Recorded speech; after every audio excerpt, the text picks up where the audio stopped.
Hello, Assalamualaikum warahmatullahi wabarakatuh. Saya Rahimi daripada FAL Data Service dan hari ini saya nak sharekan dengan korang tentang macam mana nak jaga skrin laptop korang.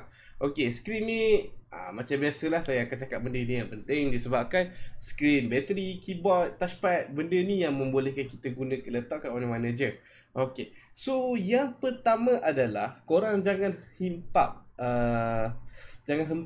korang. Yang pertama adalah jangan hempap korang punya laptop. Contoh, korang dah guna laptop, korang tutup dan letak benda yang berat kat atas tu. Jangan. Kenapa? Sebab bila korang letak benda yang berat kat atas tu, korang akan menyebabkan tekanan pada skrin dan ia boleh menyebabkan keretakan pada skrin, which is yang korang tak nak lah.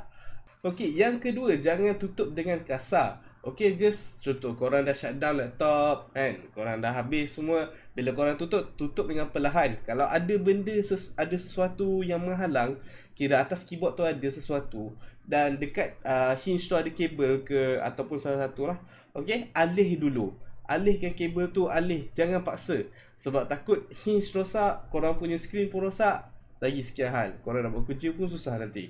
Okey. Dan yang ketiga, jangan tekan pada skrin tu. Sebab biasa kalau bukan skrin sentuh, kita tak payahlah nak touch kan.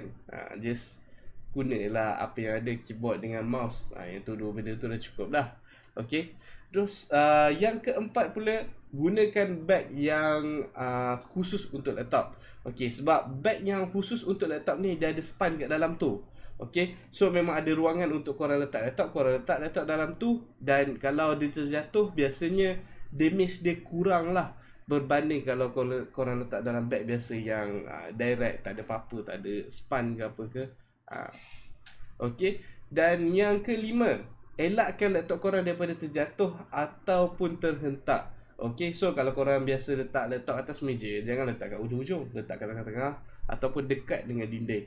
So at least kalau ada orang terlanggar meja tu, memang laptop korang tak akan jatuh lah. Sebab bila laptop jatuh, dia boleh merosakkan korang punya skrin, body boleh rosak, korang punya hard disk pun boleh rosak. So boleh kata bahaya lah. Okay. Dan yang terakhir sekali, kalau korang ada anak kecil, pantau anak-anak tu. Sebab takut anak-anak ni, sebab dia tak faham apa-apa lagi, dia tak tahu apa yang dia buat. So takut dia boleh menyebabkan kerosakan yang serius pada laptop korang lah.